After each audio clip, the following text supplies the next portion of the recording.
Here's a brief but annoying message to let you know that you could have first heard this episode 9 months ago if you were a subscriber to our Iron Filing Society Patreon offering. For the price of a pint and a St Clement's each month, you can get up to 4 episodes a week, 9 months before the rest of the world gets them. Early access to regular episodes, lots of other marvellous benefits, and there's absolutely no adverts or brief but annoying messages like this that will get right on your ticks. Find out more and subscribe now at tftimemachine.com/ironfilings.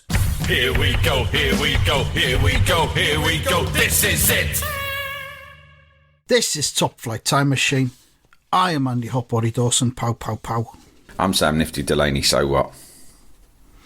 Welcome along to the Melchester Odyssey. I should just, a little bit of housekeeping I think before we begin. We do these remotely from our homes, I'm sure you know that.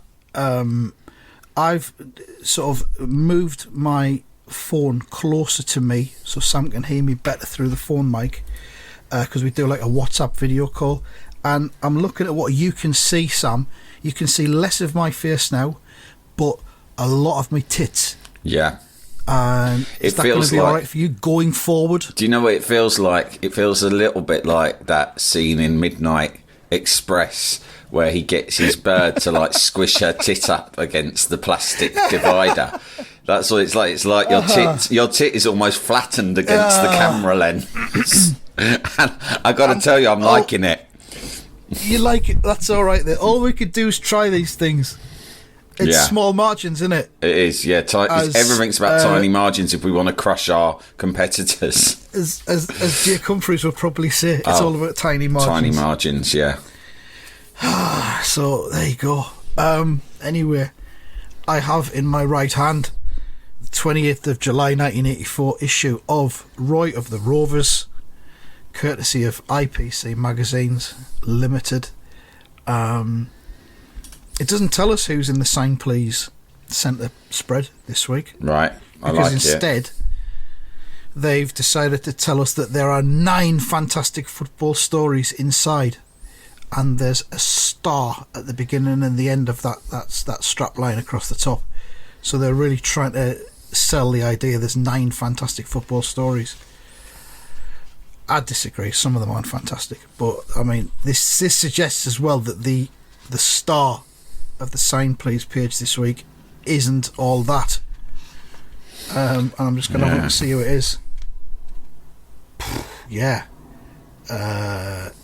Sam, we could be sat here from now until the end of time and you would never guess the name of this player. So, well, this is a bit like when my long-running game, I'm thinking of a footballer. What footballer am I thinking of? Which is still going now. Although I would say... Did someone not get it? Someone got it. Did you get it? I didn't get it. Someone got it, but I haven't told them that they've got it, because that ruins it for everyone else. It's £1 million prize, isn't it? Yeah, and also I don't have £1 million to give out. Someone guessed it, and what's weird is that they guessed it, and I didn't tell them that they were right, and yet somehow they know they're right. And I swear to God, really? I've never uttered this, unless I'm uttered it maybe in my sleep. I don't know. Right. So I don't know whether this is one of those things where they say the Chinese can listen to our thoughts now. I think they put a chip inside. I'm just always assuming that's the case. Yeah. No. So maybe it's a Chinese fella who's been listening to my thoughts and he's got it. But I tell you what, he's going to have to wait for his £1 million. It's not Darren Brown, is it? Under an assumed name? Maybe it could be. Yeah. Would you at least give me one clue? What club did he play for? I can't even fucking tell from the picture. Oh, really? Oh my God! It's a massive close-up headshot. I think it looks like Leeds. I'm going to have to Google him and see who he played for. Leeds were in the doldrums in like 1984 or whatever this was. Exactly. Yeah, I can't. Is he even on Wikipedia? Yeah, he was at Leeds at the time. He was at Leeds, and I'll tell you, I'll give you more. He signed from Leeds in 1983 from Celtic, where he'd scored 54 goals in 145 games for Celtic, and he's Scottish.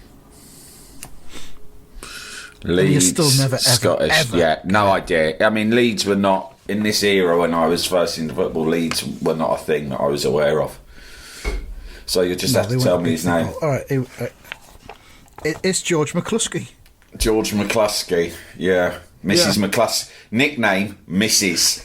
that would have been a brilliant nickname on the training field, wouldn't it? All right, Mrs. Close up that is. It's just a headshot. It's like his ID badge. He's got huge facial features as well, even without the close up. Marred by the fucking fold in the page in the middle, the crease. Yeah. There he goes. This is not a good week for Roy the Rovers. Whoever's in charge of that, they wouldn't have been happy. Who have we got on fucking special pull-out posters? That kid who was on work experience, fucking get shot of him. He's useless. Fucking Mrs. McCluskey. I would have rather had the real Mrs. McCluskey. See if he can rustle up a picture of her in her undies. These actresses, they've always got something in there. There's skeletons in all their cupboards. Not Mrs. McCluskey. Fucking hell, man. Mate, Mrs. McCluskey was quite fit. And if you think about... And, you know... Yeah, there might have been some glamour shots she did when she was first starting. So then. Looking back now... Oh yeah, obviously I didn't fancy your tastes become more wide-ranging the older you get. I saw you tweeting that. I think you were watching Top of the Pops the other night, but I wasn't sure who you were talking about. But you were like, me when this was first shown, why is there an old woman on Top of the Pops? And it's like, me now. Yeah. And I thought, I didn't know who you were talking about, but I didn't need to, because I just thought that, it's amazing. Who was it? I'll tell you who it was? Yeah. Tina Turner. Yes! Exactly. Tina Turner, I would have been like, ugh. I remember when she did a few years after that, when she did We Don't Need Another Hero, and she was all scary in Mad Max. And I was like, ugh, she's like the baddie from Thunderhawks. Ugh, help me. Now I'm like, oh my God, there's never been a sexier woman than Tina Turner. Yeah. That's it. You know, tastes change. Times change. You can't go back, though. You can't go back. I had a dream last night. Sorry, I know Dream Chat's banned, but... Oh, let's have a bit of Dream Chat. Go on. I had a dream that I was at university. I was back at university, but I'd started dating the Friends actress Courtney Cox. Right? Now, what I've got to tell you, Andy, the strange thing about this is that I've not got a problem with Courtney Cox. I think she's a very, funny actor. But I've never found her attractive. She's not someone who I would have thought, whoa, like that. So I don't know. She had no business. I'm not in the business of erotic dreams these days. Haven't been for years, right? Is it a business? I'm not in the business of that. I used to be in the business of that when I was a younger man, but now they don't really trouble me. And on the whole, I'm quite happy about that, because they don't half confuse you and discombobulate you when you wake up. Right? You don't want it. You don't need that shit in your head. It froze you, sometimes for 24 hours, right? So I'm happy to not be in the business of that. So, maybe once a year I'll have a dream that might be, like, vaguely fruity. Treat yourself once a year. Well, it just comes from nowhere. Like Christmas. And, like, but usually it'll be, it'll make sense to me. Courtney Cox is not someone I've ever found attractive. Doesn't really fit with the kind of vibe that I would find attractive, right? I mean, she obviously is objectively a beautiful woman, but no, not for me. Horses for courses, taste change, like you say.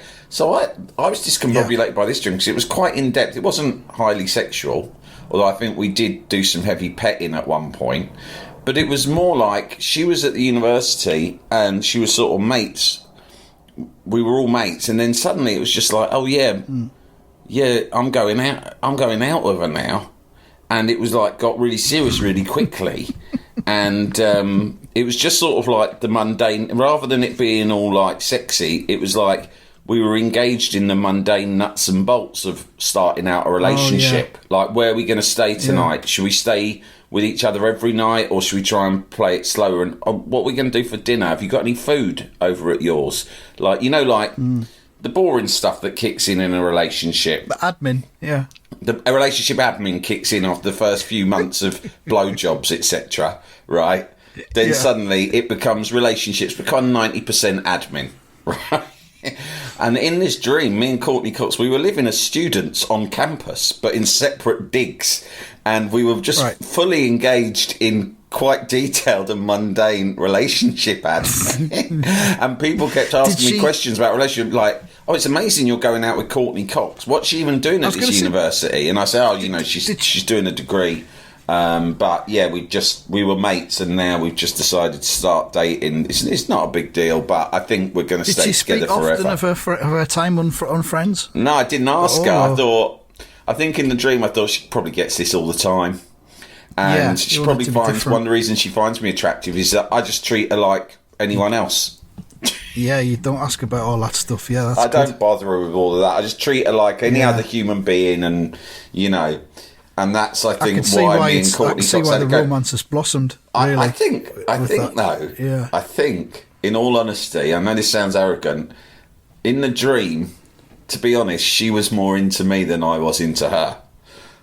Oh, right. Like, I wasn't not into. I was happy to go along with it because I thought, well, she's Courtney Cox. She's very beautiful and she seems like a nice person. And also, there's a bit of kudos attached to this because I'm dating one of the cast of the most successful sitcom of all time. Yeah, that's what you're looking for when you go into a relationship. Kudos. What the people are going to think. Yeah. And so I'm thinking, there's a lot of boxes ticked. I'm not going to complain, but I'll be honest, it's not like my dream relationship. But fair enough, I'll go along with it. Whereas she was like... You're going to just kill a bit of time with her, you think, and it'll just fizzle I was like, see where it goes. Whereas in the dream, she was very much like, this is forever, right? Like, we're in love and this is forever. And what are you going to say in a situation like that? No, I'm going to suck it and see. I'm going to see how it goes, see what else comes up. You have to go, oh, yeah, it's totally legit. Definitely. Yeah, I reckon we should get a dog. Forever. Let's get a dog. Let's just go for it. Jesus Christ. So luckily, I woke up before I had to face the consequences of my, let's be honest, dishonesty to Courtney Cox. Yeah. You were mealy-mouthed, I would have said. There's quite a lot of pressure. Do you know what I mean? Like, when you're sort of young. Because in the dream, I was back to being 19 again, you see. Was she 19, or was she like as she is now, or was she as she was in Friends? What age was she at? I think she. It was weird. I think she must have been. Because I think she's probably she was like 30. I think I'm going to say 30. She doesn't look like she looked now. Right. She looks like she did in Friends. It was peak Courtney Cox, right? I think what it was not that she's not peak now. No, I think Courtney Cox now could be peak Courtney Cox. I started university in 1994, which I'm pretty sure is when Friends started and first became big. When Friends started, yeah. I didn't watch Friends then. I thought it was a naff mainstream thing, right? But I think that in the dream, she'd just become a star in Friends, but she'd decided to take a year out to go to university. And that was the situation that I was in. And now I'm awake. She probably thought that university was a good idea because stardom or the Friends thing wasn't going to be forever. She wanted to get something. She wanted solid to get, maybe she was doing a City and Guilds, like getting a trade, because then you'll never want for work if you've got a trade. Car joinery. Maybe catering. Maybe she thought she could cater functions. Yeah. Once she'd finished doing Friends. She's like, listen, I don't know if this is going to go beyond series 2. And, my dad's been on at me, get yourself a trade. But, I realised that, I could have gone to University of California or Berkeley or something like that. But I thought, get out of the Hollywood bubble. Go somewhere where you're not going to get hassled by the paparazzi every day. Keep a low profile. So I did a bit of digging, and it turns out the University of Sussex in Brighton, in the UK, does a great City and Guilds in catering. Yeah. So that's what I'm doing here. She could do weddings, funerals, bar mitzvahs, 18ths, 21st. Maybe she could do a bit of flower arranging on the side as well. Once she's done the catering, that could be the building block. She could do flower arranging. Maybe hair and makeup.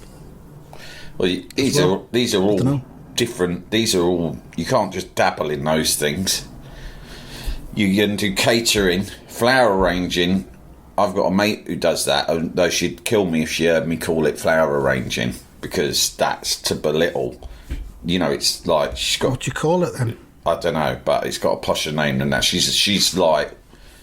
She's made a very good career for herself out of going round to like posh venues, parties, that sort of thing, and laying on the flowers and doing floral display technician. She's like a designer. She's got an art degree. You know, it's like But yeah, I don't. What I'm saying is, I don't think like Courtney could just be like, "Oh, give us an extra fucking score, and I'll chuck a few daffs in a vase here and there." No, I'm thinking she could do them separately at different functions. Oh yeah. One weekend she might do some catering, the next weekend flower arranging, just to keep things fresh. Yeah. Not an all-in package. Well, she could do that, you know. If she had a website, there could be a drop-down menu, and it could say "My Services," and then there's a sub-menu, and it says flowers, catering. What was the other one you said? Hair and makeup. Hair and makeup. That needs to be separate, though. You can't involve that with catering. Mixologist. I will come and set up a pop-up bar at your event and do... Tarot reading. Tarot reading, yeah. Karaoke. Caricature drawing. Caricaturist, yeah. Fucking hell. So many options. So, I assume you haven't told your good wife about this dream? No, but I am thinking of telling her. Are you? Sometimes I say things like that to my wife, because my wife is not particularly, like, she's not that romantic. Like, I'm very romantically minded. Like, I'm always nostalgic about our life together.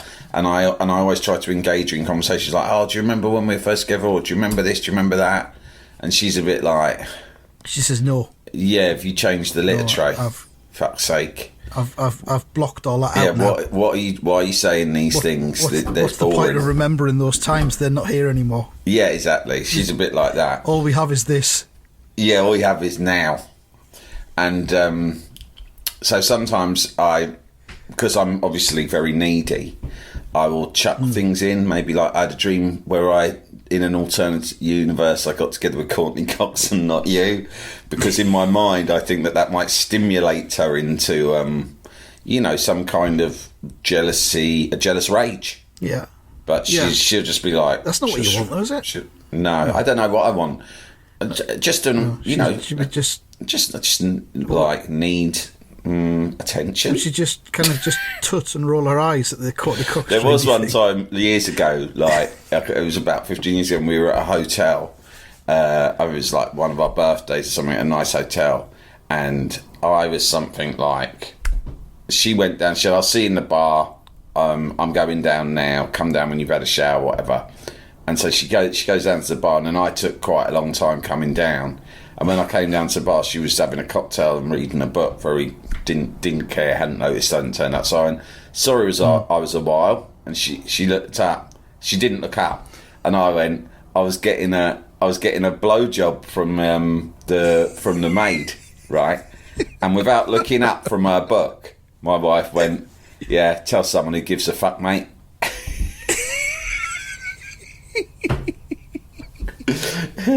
Now that is ideal marriage stuff. Yeah. That's what you want. Yeah. From a marriage. Yeah. You've got it there, mate. You've got it there. I think that's I think that's how she's kept me interested, is her sort of indifference. Yeah. Imagine if it was someone who played to my not insubstantial ego, it would have been a disaster. Yeah. I think perhaps you should tell her about Courtney Cox, and then we can cover it on Friday's episode. I'll tell her, and then I'll report back on Friday. Yeah, I think maybe that'll be good. Okay. Shall we look at Roy of the Rovers? Yeah. All right. Front cover. Oh man, I've flicked through all 4 pages because I send you photographs of all the pages to look at, and I'm just so bored with Carl Hunt's fucking idiot face. Yeah, all the time. This is the most boring. Summer is usually a good time for storylines because they do something weird. This is the worst summer storyline ever. It's not really about Roy. It's Roy, weirdly, just looking at someone else's story. They've done a complete different story, but they've made Roy sort of observe it from the sidelines. Yeah, trying to work things out. It's like it's a mystery. Psychological jigsaw. Yeah, but it's quite boring as well. It's not like, let's find out who killed someone. Do you know what I mean? Like, they've set the bar pretty high in the past with, like, you know, attempted murder and whatnot. This is just really boring, like, like the psychological drama going on inside the mind of a player who doesn't play for Melchester, who we've never met before. Like, who cares? Don't care about. Yeah. What's motivating him? We don't care. We're not bothered. Will he sign for Melchester again? We don't care. Why is Roy so obsessed with it? He is obsessed, isn't he? I can't get it out there, Blackie. What's driving him? What's his agenda? What was the catalyst to his behaviour?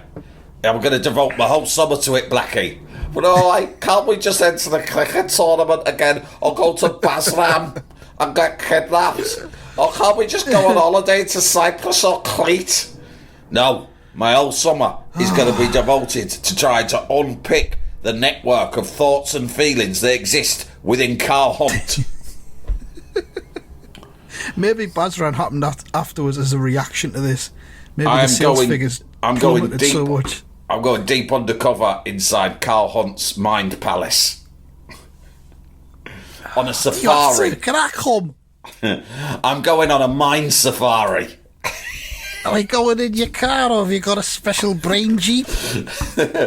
By the way, talking of going places, have you heard all this stuff they're singing about in the pop charts about this place, Babylon? I was wondering, Roy, is that a real place, and can we go there? Leave off, Blackie. Shut up. I'm thinking about Carl Hunt. It's put me right off six-a-side tournaments as well. Jalapeño. Roy Race, player-manager of Melchester Rovers, suspected that Carford City's brilliant midfield player Carl Hunt was blaming himself for wrecking the career of another player. When Roy refused to discuss Hunt's transfer to Melchester, he was misquoted by the press, and now Carl was being given a hard time in the semi-final of a six-a-side tournament. Who cares? So who were they playing? Parkdean.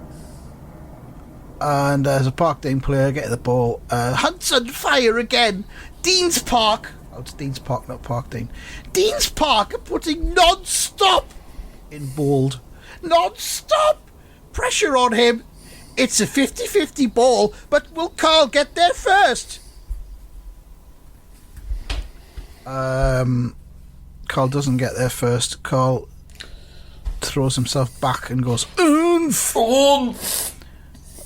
Fucking hell, he's just chopped an oomph in here. We know he's getting worse by the second, Blackie. I mean, like, oomph, it's just German for oof, isn't it?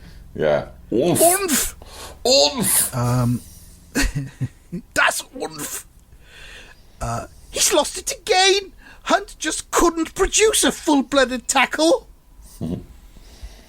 Roy, who was watching the game, had been approached by a sports photographer named Gordon Vine. Yeah, that happened at the end last week as well. Gordon Vine promised some kind of information about Carl Hunt. What do you want, Gordon, you nosy cunt? Where's your camera? Why you not got your camera with you? What's going on? Is this is your life? Is something happening? Gordon, there's only one person who can help Carl Hunt to recover his old form, and that's Carl Hunt. Gordon Vine. That's it. You can write that down. That's the quote. It says, I'm not so sure, Roy.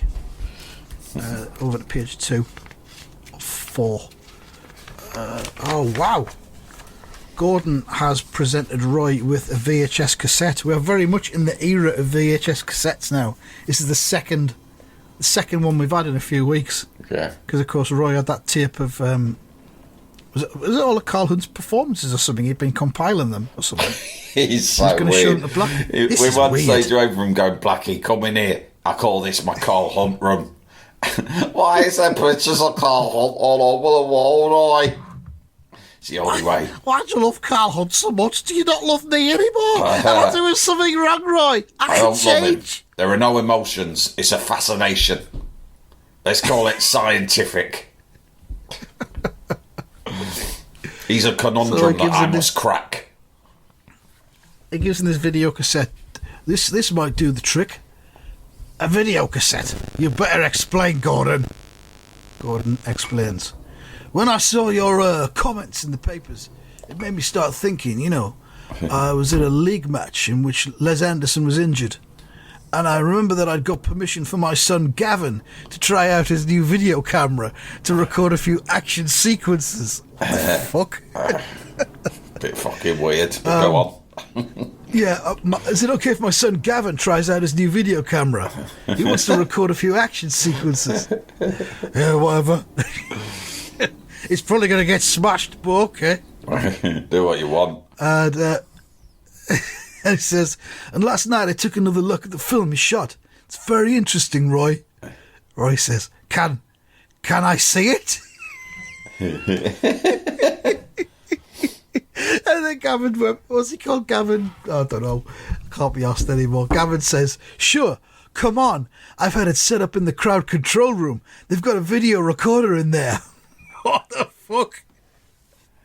And there's a door with private written on it. And Roy has been ushered into this room, the crowd control room. And indeed, there is a bank of screens. There's a commissionaire type character with the peaked cap watching over the screens. Soon, Roy is stood there watching this TV at head height with Gavin behind him. Good grief, you're right. This is interesting, Gordon. Your son could be the answer to Carl Hunt's problems. That's what I thought. Your weirdo son. Your weirdo son dicking around with his fucking camera when he should be out playing football or kissing birds might be the solution to all this. He's crouching down, filming athletes. Fucking weirdo. Mind you, it could have paid off in this case. Mind you, I'm not one to judge. You should meet my fucking son. I have to keep that daft cunt in a cage. You gave him a camera, he'd fucking eat it. The whole thing. What he'd do is, he'd disassemble it, which he'd be surprisingly good at. He's got a little set of screwdrivers I got him for Christmas. Penny didn't want me to because I said it was dangerous, and he has swallowed a couple of the smaller ones, but the other ones he uses, and he'll disassemble it part by part, and then he looks at all the parts, he lays them all out neatly, and you think, fucking hell, he's going to reassemble it. But then he don't. He eats it all. The springs, the cogs, the buttons, the wires, everything. But he eats them in size order, smallest to largest. And then it does pass through. I don't know how his metabolism works, but it does pass through him fairly swiftly. We've never had to have it like surgically removed or out like that. He's done it. He did it to one of them Sony Walkmans. We gave him one of them for his birthday. He disassembled that and ate it. He'd do it to a video camera. There's something about him. I can't figure out what it is. He's got something special, and it just hasn't properly revealed itself yet. I'm wondering if... Put it this way, I don't know how I can monetise him, but there's definitely going to be a way. I've got in touch with Bruce Forsyth about him and said, look, is there any way we can get him... Bruce owes me a favour. I said, is there any way we can get him on the box or on the cabaret circuit? And he said, I'll give it some thought. So, fingers crossed. He's costing me a fortune. Actually, chase that up. So, but I'd like to earn some of it back. So what I'm saying is, your son might be a nerd, but fuck's sake, there but for the grace of God, eh? Right. Hey, get this. Fucking hell, here comes a plot twist. So Roy's watching this bit of video, which we still don't know what's on it. Roy turns around to Mike, who is the commissionaire fella in the control room. Mike, is there any chance of rigging this equipment so that we can show this piece of film on the big screen out in the arena? Now, Roy, this is really what? This is not right. Every cod's got a right to see this, Mike. This has got to end with Carl Hunt signing for Melchester, because otherwise there's no end game in it for Roy. There's no fucking reason for him to do this. So Mike says, I don't see why not, Roy. Yeah, what is it? Is it porn? Fucking hell. Yeah, sometimes when there's no one here, I put my videos on the big screen and I go and sit on the turf in the middle of the court. What I try to do is I'll put like a filing cabinet or something against the doors to make double sure no one's going to step in when I'm, giving me old chap a little bit of a shine up, if you catch me drift. I have a nice good wank off. It's footage of Mrs. McCluskey from Grange Hill, actually. I like to watch. You know the one, Roy. No, I've heard about her, but I'm always busy when Grange Hill's on, so I've never actually seen it. I like an authoritative woman. No, I can see the appeal, Mark. I'm not judging. Each to their own, So Roy goes back to Blackie, who's still watching the match. How's the game going, Blackie? Carford have edged in front with goals by Davis and Miller. I wrote them down for you because I knew you were away. But what confidence Carl Hunt had left has been utterly shattered, says Blackie. They're running rings around him now. And indeed they are. Carl Hunt is a broken man, from what we can see here. It says, although the game ended in victory for Carford, their fans could find nothing to cheer about. You think they'd have took Carford off? I can find nothing to cheer about. They used to have that. It was just a revolving substitution thing in the six-a-side, didn't it? You could just roll go on, roll off. Any time. Brilliant. Yeah. Well, Carl Hunt's been forced to endure the entire game. So Roy Race was right. Carl just hasn't got it in him anymore.